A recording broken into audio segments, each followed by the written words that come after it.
Today's guest works with executives, influencers, and thought leaders to become the face of a movement. Prior to becoming a communications expert, he worked on the editorial staff of Penguin Random House, where he worked with New York Times best-selling authors. He has been featured on NBC Palm Springs, Forbes, Fortune, and Inc.com. Welcome to the show, Neil. How are you doing? I'm doing great, Toby. Thank you very much for having me. Thank you so much for joining me on this episode of Mirror Talk. I really appreciate your presence here right now, and I'm looking forward to everything I'm going to learn from you, or everyone is going to learn from you in this episode. So I'd love us to just start with, with your journey. Your journey took you from, 330 SAT verbal score to helping New York best-selling authors to, write great books and to reach out to their audience. Can you share this story with me? How has your life journey and your career journey been so far? One of the things I I don't know if I should say it that way. One of the things one would expect me to say, given that I used to be a book editor and that I'm a communication expert now and all of that, is that I started off as a child loving reading and loving books and always having my face in the book. And the truth is that that's completely the opposite of the truth in that I hated reading. My dad would say that as soon as I got my first book report in second grade, as soon as reading became work, I completely checked out and I had no interest in it. And that remained true right up until my early 20s. And it's kind of funny, Toby. I got through so much of school and got decent grades, even though I never read a lick of anything. And I just really didn't want to do it. I just hated it. I finished some books for school because they were required and I was going to be tested on them and stuff. But it was a real grind just to get me in front of a book at all. But then as I finished college, I started discovering some kind of light science fiction-y kind of books. And so I was reading those. And then when I graduated, I moved to New York City. And I found that I really struggled in the city. It's big and loud and noisy and dirty, and so much more so on the subways specifically. So whenever I got in the subway, I just couldn't stand being there. And I needed an escape. And this is back in the late 90s where we didn't have smartphones and stuff. And I'm grateful we didn't, because I found my escape through books. Yeah. And I just started reading a bunch of stuff all the time. And then I discovered this one book that a friend recommended to me called A Prayer for Owen Meany by John Irving. It's a novel. And I had this kind of, it's all going to work out in the end kind of way of looking at the world until I read that novel. And that shattered that whole thing. And I was left there in my early 20s believing that so many, this kind of angst-ridden kind of what's it all mean kind of 20-something thing that so many of us go through at that age. And I just became hyper curious about how language, how the written word in this case, could impact me so much. And I just read everything I could find by John Irving and other authors and just really tried to put those pieces together for a couple of years. And then that got me my first editorial job at Penguin, because I had developed a lot of critical thinking around writing and books, that it got me the job. And I worked there for a few years. And that was basically my apprenticeship for everything else that followed. Oh, that's so beautiful. That means your first book, motivated you to read more books, to find out, the meaning to life, and then that way, and also find out the power behind words. Then that way you became, an editorial staff of Penguin. Yeah. It's just kind of funny how it just worked out that my struggle with reading. I mean, the first time I took college board kind of entrance exams, what we have in the States called the SATs, I got a 330 verbal score, which meant that 95% of all the other people who took the SATs that year did better on their verbal tests than I did. I was in the 5th percentile. I mean, that was abysmal. I mean, you get 200 points just for signing your name correctly. And so my brain was mush, and it really took a rebuilding of those parts of my brain to really comprehend language again and to really think about it in a meaningful way. Thankfully, I did, and it set me up with a career. I was really quite fortunate in that regard. Yeah, and if you look back right now, like at this moment in your life, would you say you are reading more books than you ever had read in the past, or you still like read, a few books from time to time? It's an interesting thing, Toby. I'm going through kind of a strange chapter in my life around books, in that because I've helped so many authors and worked on so much content over the years, and I certainly have my way of helping people with their content.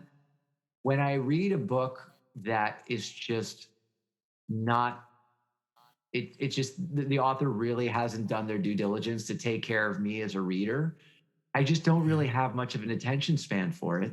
So my way of consuming books these days, especially nonfiction books, is to listen to them on audiobook and then listen to them at advanced speed, like 2x or sometimes 3x speed, because that seems to be the only way I can take it in.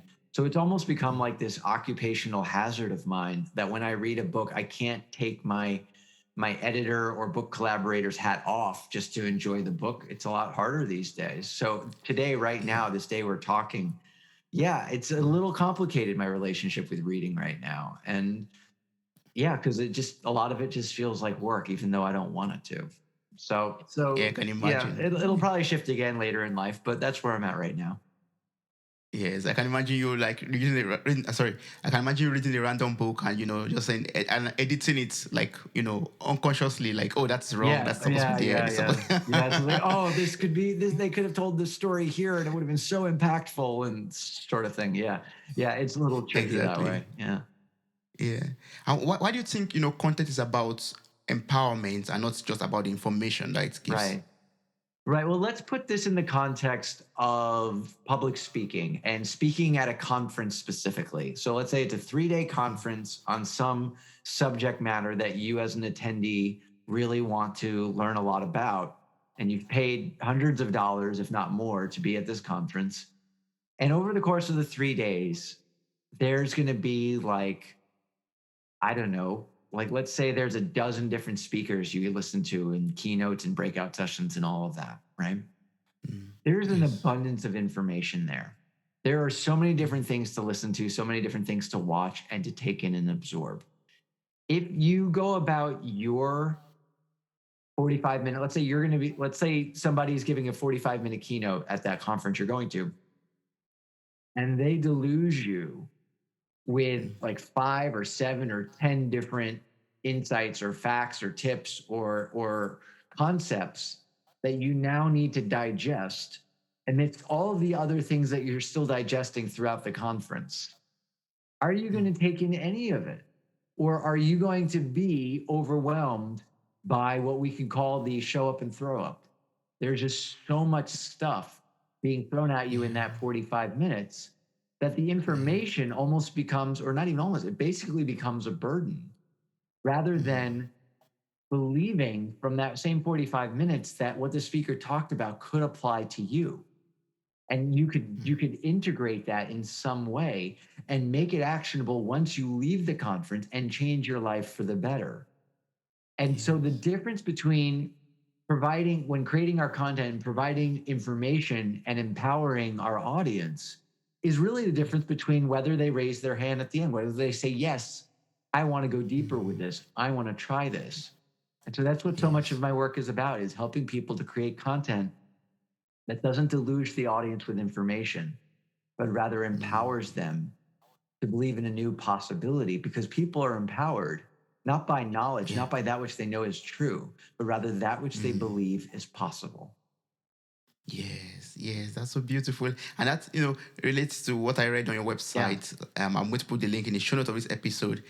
I read that your vision is about helping authors and helping speakers to have an attentive, transfixed, hungry, and empowered audience Yeah.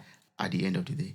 So, and you've already explained a little bit on this already, but can you like advise me on how I can achieve this outcome? How can I achieve, an audience that is, transfixed, that is hungry, and at the end of the, conversation or this episode, for example, is empowered by this, conversation that we're having? Yeah, of course. Like, I think of a client of mine from a handful of years ago now who headed a program at a children's hospital where I used to live in LA.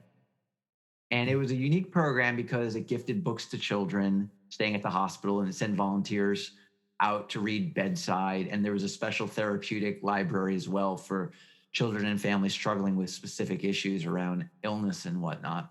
And I knew the founder and director of the program because I was a volunteer there at the time. And I was one of the people going and reading bedside to the kids. But because we knew each other and because she knew about my approach to messaging and communication, she hired me to speak. She hired me because she was speaking on a TV show on cable, and she wanted just to get some messaging because she knew she was only going to have a few seconds to get in her stuff. And I was really proud that she really got it in just like a 10 or 15-second response to a question that the TV personality asked her. But with all Yeah. of that said, and with that context, she then showed up at the program, like at the hospital, where I showed up for my shift one morning, and I found out that she was really stressed out. I was like, "Why is she stressed?" And because she's going to be presenting for 10 minutes in front of a group later today, and she just, she doesn't like speaking in front of people. And Mhm. so I went up to her and I asked her what was going on. And she's like, well, it's just every time I talk to these people for like 10 minutes, even, it just like I bore the pants off of them. And it's like they just Mhm. glaze over and then they just politely clap at the end and the whole thing. I was like, all right, well, would you like to work out what you're going to say today? And she said, sure. And so we worked out what she was going to say and I sent her on her way. I saw her later that afternoon and I asked her how it went, and she said that they were held rapt at attention from the moment she started speaking. And instead of just politely clapping at the end, they rushed up to her with business cards. Multiple people rushed up to her with business cards, and one of them even invited her to apply for a grant. Wow. Now, that conversation we had earlier that morning only Mm. lasted 2 minutes because we had worked out something that she was going to say when we had worked on her TV show response. We had worked on a certain ingredient, and then over those 10 minutes, she created context for that ingredient that just held everyone wrapped at attention from the beginning, but then Mhm. really convinced them that change was possible by the end. And so, in that Yeah. one experience, Toby, we can unpack a number of different things that she did. Mhm. But at the heart of it is that we didn't just have her deluge them with information again about the program. We kind of built up to a climactic moment, almost like a movie. We built up to a climactic epiphany type of moment, this light bulb moment for the audience that then led them to saying, oh, I want to know more about this. I want to work with this person and all of that. Yeah. So it's Yeah. really like Is instead of just here's the thing about it and here's the thing and here's the thing, it's like let's build up to this climactic moment Hmm. and just land it. Wow. Yes. Is that what you refer to as the elevator pitch? The elevator pitch winds up being a specific example of how we could use this same concept of having this kind of climactic epiphany like moment. And so, with your indulgence, I'd love to share with our listeners what the technique is, what this magic thing is that we worked Yes, out please. several weeks prior to that day. And she did on TV and then she did in this talk and can also show up in an elevator pitch. Right. Yes, please. Yeah. And this Yeah. is what I call a silver bullet. Okay. And a silver bullet Mm. to capture this, there's actually this movie that came out of the United States about 10 years ago called Moneyball. And Moneyball is about Major League Baseball here in the States, where the Oakland Athletics over in the Bay Area in California were this small market team. Their payroll was about a third of the cost of the New York Yankees. Like the Yankees were winning all the time because they had the most expensive players and stuff. And Brad Pitt and Jonah Hill are in the movie. And early in the movie, Jonah is like this economics guy, and he's telling Brad Pitt, who's the general manager of the Oakland A's, that there's an epidemic failure in how most teams are managing the team. The baseball management is just making this big mistake, and what they're focusing on is buying players. The best players are going to lead to the World Series and winning and all of that. But what he says is you need to buy runs. You don't need to buy players, you need to buy runs. Right, yeah. And so what he does there is he distills all of Moneyball, which is a pretty complicated economic theory, down to one idea. And we can take that idea and say it in a single sentence. The key to winning at baseball is not to buy players, but to buy runs. And that's what we can consider a silver bullet, which is a simple cause and effect sentence that when we take one action, like buying runs, we get one outcome, like winning at baseball. And so, what my client at the Children's Hospital had, and that we were able to base that 10-minute talk on, was her own silver bullet. And it was simply literacy and heal. 3 words. And the silver bullets can be all different lengths. That one just happened to be really short and really quite concise. But what she did is she built up to that as a climactic moment. What we falsely think of books as are entertainment. But what we've learned here at this program and what we've demonstrated time and again is that actually it's a healing modality, just like medicine, just like surgery. We've learned in this program that literacy can heal, and then describe what the program does to help facilitate that healing. And that is what made everyone believe that change was possible. They had the idea, they had the secret sauce right then and there. And with that secret sauce, they were going to be able to solve not just problems around the hospital, but all sorts of problems in their life. And that's why they rushed up with business cards.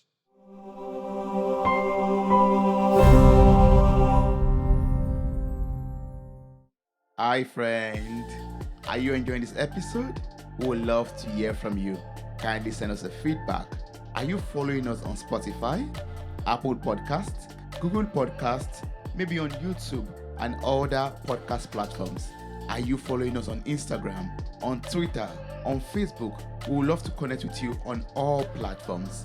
Links and further details are available in the show notes of this episode. Thank you.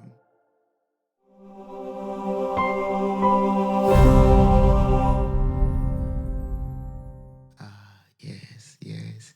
And this also helps, a presenter to become, unignorable, or the presenter will not be, so boring for the audience, and the person will be so interesting to listen to because you've built up to that level Right. where the interest of everyone is so high, then they want to listen and follow through to the end. That's right.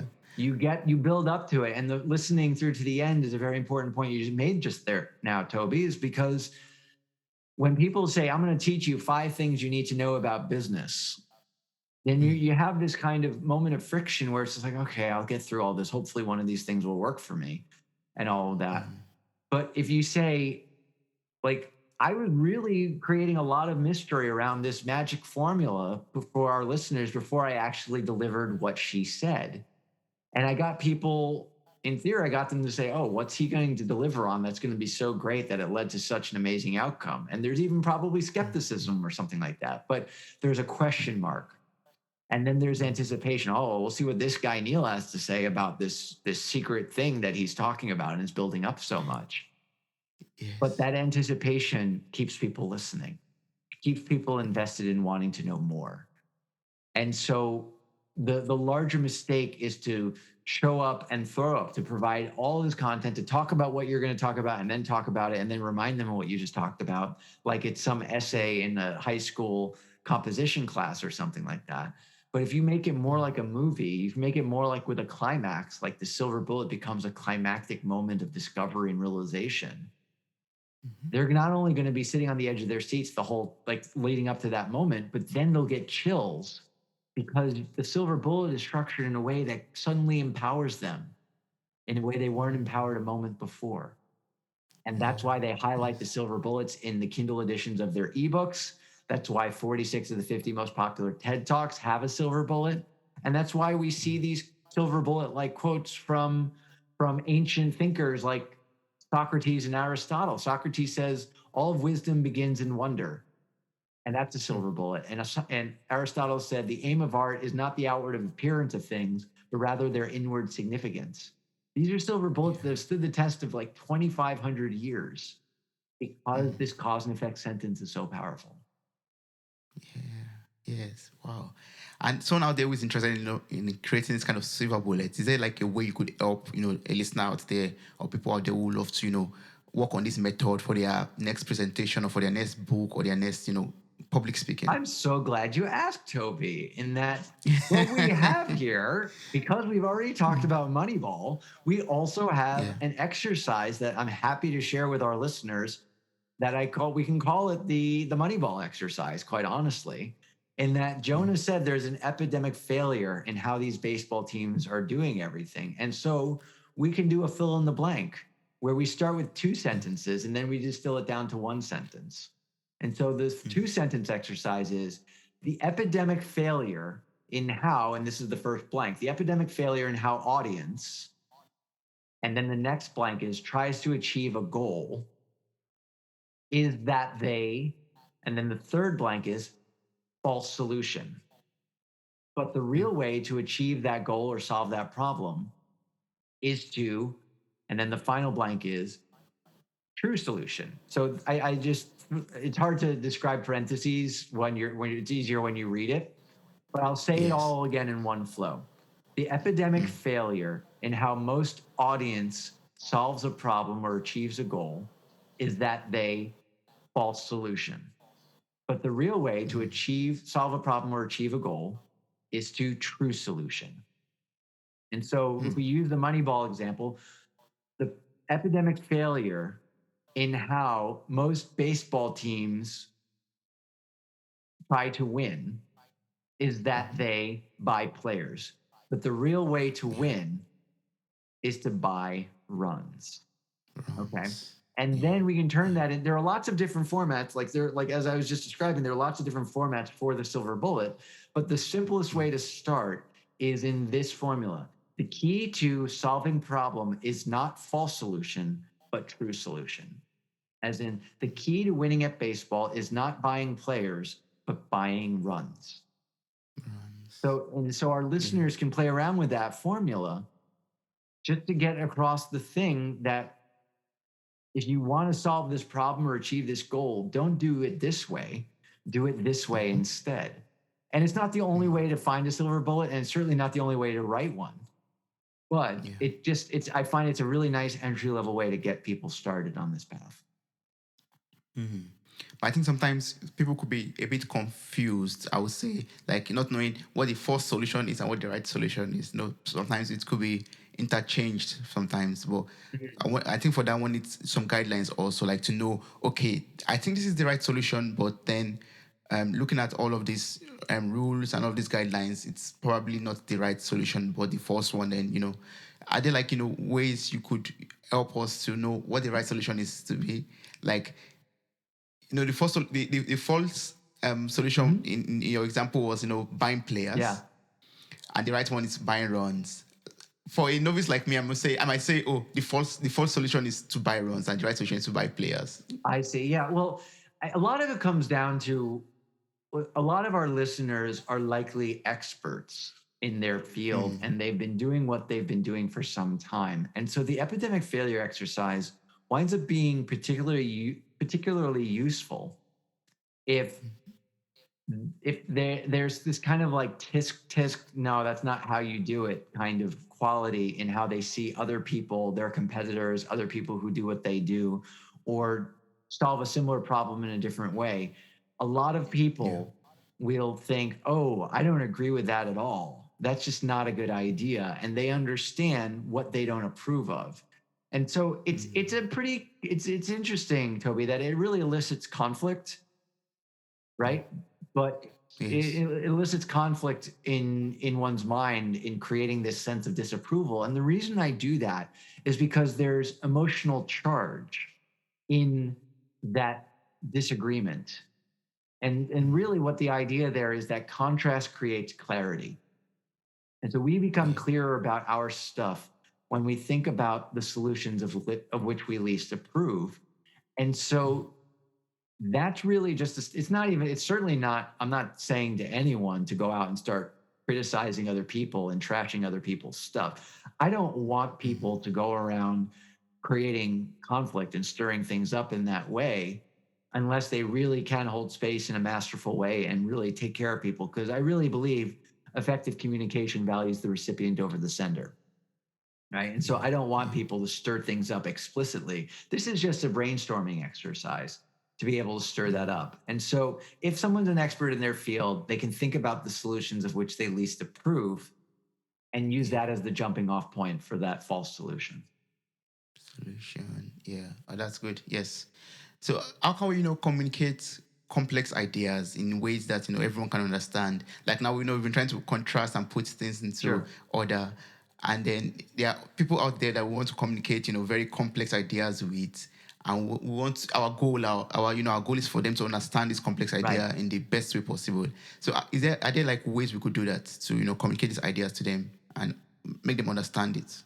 Before he passed away, my father was a retired school teacher, and he just in his retirement, he just decided to substitute teach, right? In other countries, it might be like a casual teacher or something like you just go in for the day and you teach for the day and then you leave. And so he got a reputation as being a really cool sub because he would engage with the kids and really help them to feel seen and stuff. So it was a good gig for him in his retirement. But one of the problems he encountered at the high school he was working at is that substitute teachers weren't getting keys to the classrooms they worked in. And so when they arrived at the classroom, they had to wait outside in the hallway along with the kids to be let in by the custodial staff. And this really drove him crazy because he felt it undermined his authority. He honestly just felt embarrassed by it. And when he had been a full time teacher, he often confronted the administration a lot. He was very powerful and influential in the teachers union, and he kept giving the administration a hard time and stuff. And that was his inclination, was to antagonize the principal and demand that the subs get keys. And but he also, by this point, he knew my approach to communication. So he said, "All right, son, I need help writing an email to the principal in a way that you would want me to write the email." And so the first line of the email wasn't, we're subs who demand get keys because our authority is being undermined or anything like that. Because did the principal care that much about the perceived authority of his substitute teachers? Probably not. In that industry, most people don't really care that much. They're mostly just babysitters. And so instead, that first line of the email was, we are a group of subs. We're a group of substitute teachers who are concerned for the safety of our students. And what he goes on to describe in the email is how the previous year there had been a lockdown, like some sort of violent threat at the school. And there were kids who had asked to go into a different classroom that could be locked because they didn't feel safe in a classroom that the sub who didn't have keys could lock themselves and keep them safe. And so we didn't make the email about his undermined authority. We made the email about the safety of the students, which is a problem that the principal would care about solving. And so I've taken you through the original question you asked me, Toby, was how do we ultimately get people to understand complex ideas and all of that? And the Yes. reason I told you that story is because people are most likely to embrace a solution when it's provided within the context of a problem they care about solving. And Yeah. so a complex idea will benefit, of course, from the simplicity of the silver bullet technique. But our audiences will become invested in learning about it and even having patience for some of the more complex notions if we first present it in the context of a problem they care about, because that will help them to get invested. That'll give them Yeah. more emotional, like there'll be a greater emotional investment, essentially, is what I'm saying, to learn whatever it is we have to say because we framed it in that context. And so that's really a powerful tool for helping these more complex ideas to take hold in people's mind. Present it in a way that, it's in a form that is attractive to the person that's going to solve the problem. Yeah. Yeah. Yeah. Yeah, yeah. They're like, oh, I don't quite get it yet, but I really want to. And they do that. And then the simplicity of the silver bullet winds up being also a very important tool in helping folks to understand the complexity of an idea. If you distill it down to one essential cause and effect sentence, then they will be at least primed to learn all the other more granular stuff that's going to ultimately help them. So in that case and that story, your father was like a leader or an influencer, as a substitute teacher, Yeah, right in yeah, yeah, college. yeah. In a way, it's funny. You wouldn't think that. You wouldn't think that as a substitute teacher, but yeah, that's exactly what he became. He became an influencer. Yeah, and looking at you and your life so far now, making how funny life is. You are a change maker who boosts entrepreneurs and leaders influence through Sure. public speaking.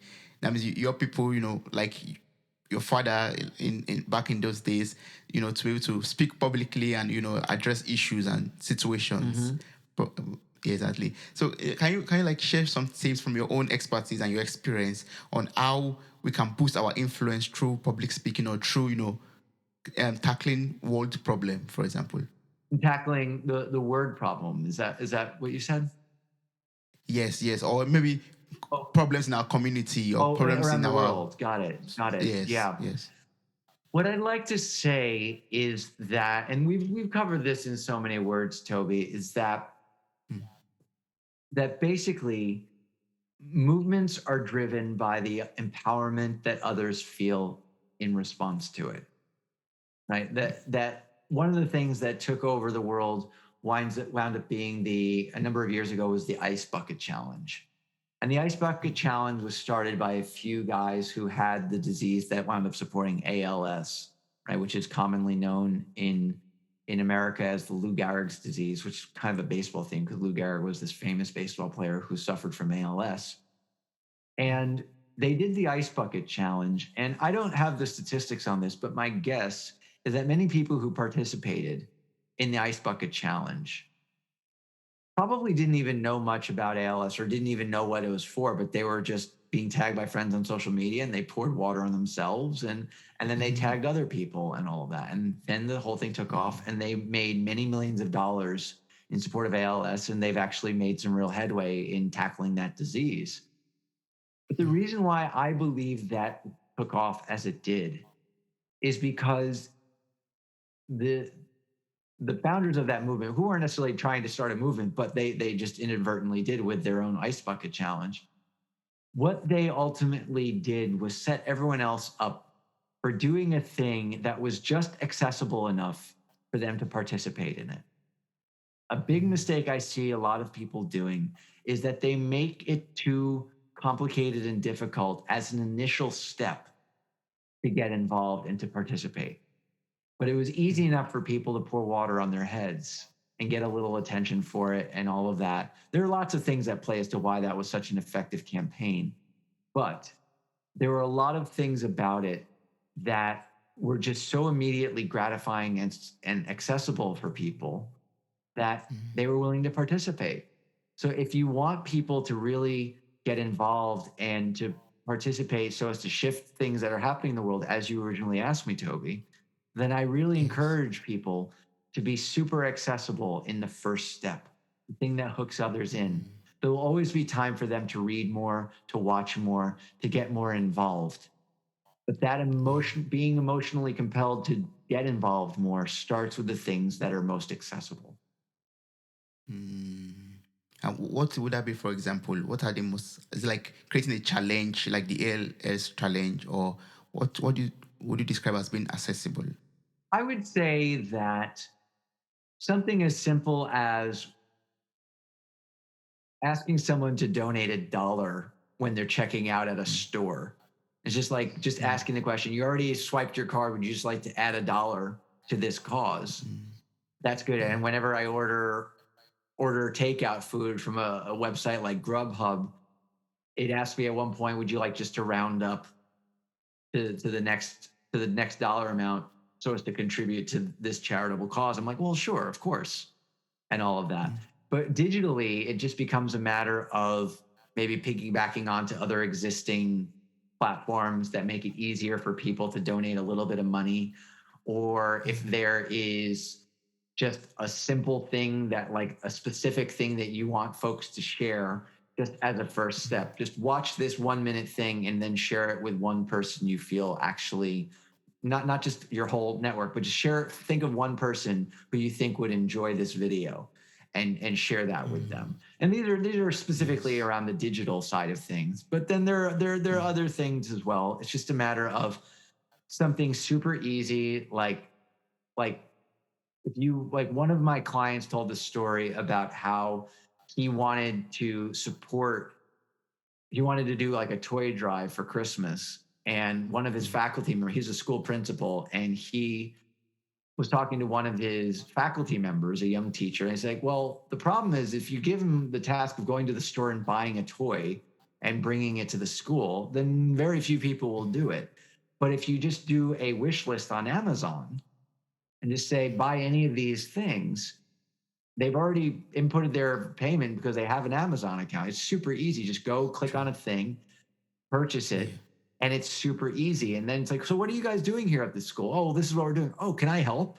And that low hanging fruit, that super accessible thing at the beginning, Yeah. got them on board with being more involved on a more profound level moving forward. And that's how you start the movement. You start the super easy thing, and often that will be a digital solution of some kind. And then Yeah. you cultivate the relationship and help them to work their way into helping on a more profound level moving forward. Yeah, that I got it. That means, starting a movement with a very accessible and easy step Yeah, will help us, to convince and change the world with our yeah, ideas. yeah, for sure, for Yes. sure, Yes. absolutely. Wow. So I would love to learn more from you. Like, you are a VIP contributor to entrepreneur.com, for Yeah. example, and you've worked with Penguin Random House already, and as in editorial staff. I would love to know how to write, a very electrifying story that sticks the audience or the reader to my book or to my speech, for example. When I was in fourth grade, Toby, we did a production of a Walt Disney cartoon on stage, like a short version of this Walt Disney cartoon called The Jungle Book, based on Rudyard Kipling's novel. And he, like I was given the role of King Louis the orangutan. And I had this big song and dance number, and I was a total ham. And so I would just kick my legs all over the place, and it made my class laugh, and it would make the audiences laugh as well because I was so over the top. But the first time I wore a costume was the first time we actually performed in front of half the school. And I was playing this big hairy ape, and so I had these big furry gorilla slippers on. And so I'm kicking my legs every which way as I always had throughout rehearsals. But in the middle of my number, in front of the very first audience I performed in front of, my left slipper fell off and landed in the pit between the stage and the audience. And I had the fourth grade equivalent of an oh crap moment. I was like, oh my God, I lost my slipper. I don't know what compelled me to do it, Toby, but a split second later, I just reared my right foot back and hurled the other slipper off my foot, and it flew halfway across the auditorium, and everyone went berserk. And I know that it went really landed well because we would get like letters from the kindergartners and first graders in the coming days, and it was like it was like those things they draw pictures and on construction paper and then write the letter on the construction paper. And they several people said how they loved how the lion, because they didn't know I was an ape, they said they loved how the lion Yeah. was kicked off his slippers, kind of thing. So it really went over well, and I did it every performance thereafter. And what I Wow. learned from that moment is that sometimes the greatest catastrophes are the greatest opportunities for success. Now, that was a story from beginning to end. It has a silver bullet, right? Sometimes the greatest catastrophes are the greatest opportunities for success. But what is it that gave it the silver bullet? What is it that made it a story worth telling? And this is to circle back to your original question, like, how can we tell better stories as entrepreneurs and in this way or that way? And Yes. it was the moment that slipper fell off. It was a moment. of the unexpected, the moment I didn't see coming. Because what did it force me to do? It forced me to adapt. I then kicked the other slipper off. And so that adaptation is what led to the silver bullet, the lesson.